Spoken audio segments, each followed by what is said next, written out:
Fala galera, tudo tranquilo? Questãozinha da UERJ 2017, exame discursivo, ok? Questãozinha boa para retratar também esse assunto que eu coloquei para vocês aí, um tópico especial, respiração aeróbica, para a gente manter a ideia de que dá para encarar bioquímica de boas, ok? No ensino médio, para os nossos queridíssimos vestibulares, ok? E complicar ano que vem, no ano seguinte, né? Aquele ano que você estiver na faculdade, aí você vai ter que decorar, meu irmão, etapa por etapa. Então, como eu sempre digo, a minha ideia aqui é facilitar o seu acesso à faculdade. Lá na faculdade, você vai sofrer um cadinho.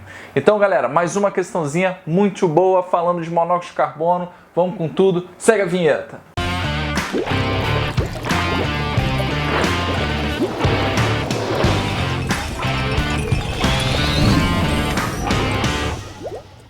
Pronto, galera, tudo tranquilo, questãozinha aí para vocês, como sempre, né? Podem pausar aí o vídeo para ler ela com calma, a questãozinha boa, ou, se quiser, vem aqui comigo. Ele tá contando a história, galera, do monóxido de carbono, ok? Pô, né? E relacionando principalmente a questão do tabagismo, ok? E ele diz aí que essa galera que tem um hábito de fumar, ok? Pode acumular o monóxido de carbono na tua circulação, pô, e quais os malefícios podem rolar aí, né, com esse hábito tão ruim? Bom, o papo é o seguinte, ele me deu um gráfico, ok? E para o UERJ, principalmente se tratando de UERJ, o cara te deu o gráfico, tu tem que usar esse gráfico, esquema, desenho, o que for no teu padrão resposta. Não deixe de utilizar. A UERJ curte muito isso aí, ok? Então, ele me dá um gráfico clássico de saturação de oxihemoglobina, ok? E a pressão parcial de oxigênio, beleza? Então, lembra que a ideia de saturação de oxihemoglobina é exatamente a quantidade de hemoglobina que está ligada ao oxigênio, maravilha? E a pressão de oxigênio está relacionada à quantidade de oxigênio que tem naquele local. Galera, eu gosto de simplificar a vida de vocês, tá? E vou sempre tentar ao máximo seguir essa linha. Vem aqui comigo, né, nesse meu esqueminha. Repara que eu desenho aqui o pulmão e o dedão do pé, beleza? O pé inteiro, né, mas destaque para o dedão, que eu sempre falo dele, né, nas nossas explicações.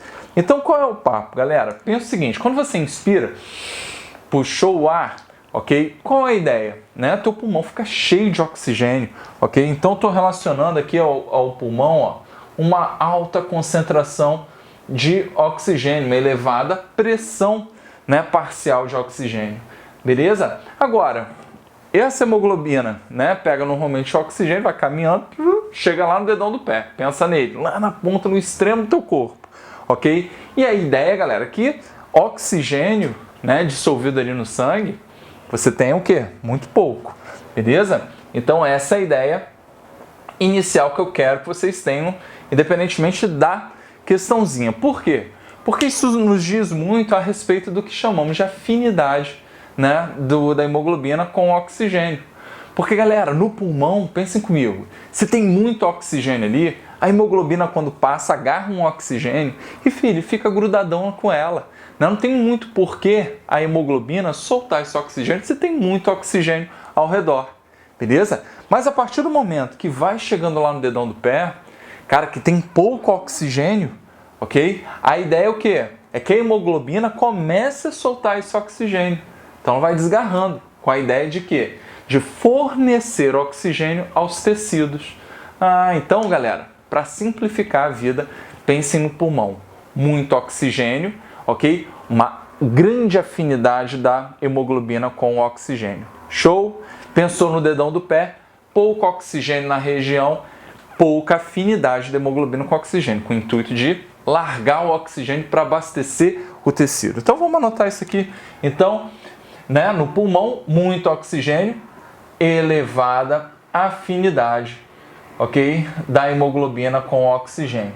Pouco oxigênio, baixa afinidade, ok? Então, galera, gravem isso, vai ajudar muito, inclusive a interpretar essa ideia, beleza? Porque ele me dá no gráfico, né? Reparem só, tá? A pressão no oxigênio, saturação, gente, já tinha dito, E ele coloca aqui, pô, ele facilitou minha vida. Ele falou, ó, nível de carboxihemoglobina. No A, 60%, ok? No B, 0%. Bom, ele me pediu qual era o indivíduo que é fumante. Ficou bem evidente, até pela quantidade de carboxihemoglobina, e ele disse no texto que quem é fumante tende a acumular, que o A é o fumante. Agora, para explicar, né, junto à questão da afinidade, olha que bacana dentro do que a gente falou, galera. A ideia de entregar é abastecer tecido, e ele caracteriza a ideia de hipóxia, ok? Ele pergunta aí o porquê, né, que pode levar à hipóxia, e você tem que dizer que um cara, ó, reparem só, vamos pegar aqui, ó, numa baixa pressão de oxigênio, ó, o indivíduo B, ok? E o indivíduo A, beleza? Então, galera, reparem que, olha que doideira, o cara que é fumante, ok? Que é o indivíduo A, com baixa concentração de oxigênio, ok? Ele não deveria estar com uma baixa afinidade para entregar esse oxigênio ao tecido? Reparem que, cara, tá altíssima. Tá muito alta a afinidade, a saturação de oxihemoglobina ainda muito elevada. Era para estar baixa, ó, o indivíduo B é um indivíduo normal. Isso quer dizer o quê? Que a hemoglobina deixou de entregar o oxigênio aos tecidos, beleza? Então, isso aqui acaba caracterizando a hipóxia. Então, você tinha que dizer exatamente isso, né? Que a elevada concentração da carboxihemoglobina, ok? Aumentou a afinidade da oxihemoglobina, diminuindo a liberação de oxigênio para os tecidos. Linda sua resposta, maravilhoso, ok? E o outro papo que tem muito a ver com esse tópico que vocês estão vendo aí na playlist, ok? Que é a questão da respiração aeróbica. Ele nos traz pela segunda vez, a UERJ já trouxe duas questões, vocês inclusive já tem outra questão falando disso, do monóxido de carbono como um inibidor, né? Lembrem que a ideia do monóxido de carbono está muito atrelada a essa falta de oxigênio aos tecidos, ok? Mas também ele pode servir como um inibidor de citocromo C oxidase, tá? Inclusive, você não precisava saber o nome do citocromo, porque o UERJ não pergunta o nome do citocromo, ok? Né? Poucos vestibulares caem nesse nível, beleza? Então, galera, tem outra questão aí, que está aí em cima da playlist, ok? Que fala a respeito, ok? Dos inibidores e dos desacopladores, beleza? Não vou ficar repetindo em todos os vídeos, mas esquematizei de uma forma um pouquinho diferente aqui para vocês, ok? Então, ó, quando você tem inibição do citocromo, lembra o seguinte, que esses caras, né, são responsáveis por puxar os elétrons, né? Eu brinquei isso dessa forma com vocês e caracterizei um fluxo de elétron. Então você interrompe o fluxo de elétron porque você arrebenta um citocromo. Show? Não forma o gradiente de concentração de H+, e por isso você não produz ATP. Ah, Vitão, então eu poderia citar como uma consequência, né? Ele me pergunta exatamente, né, qual etapa do processo é interrompido, você tinha que dizer que era a cadeia respiratória, e ele pedia duas consequências. Você poderia falar em relação à interrupção do fluxo de elétron, ok? Beleza? E a diminuição da produção de ATP. E a sua resposta ia ficar linda, maravilhosa. Show de bola? Então, galera, se apeguem muito a essa ideia aqui de afinidade, isso é muito interessante, cai bastante em prova, ok?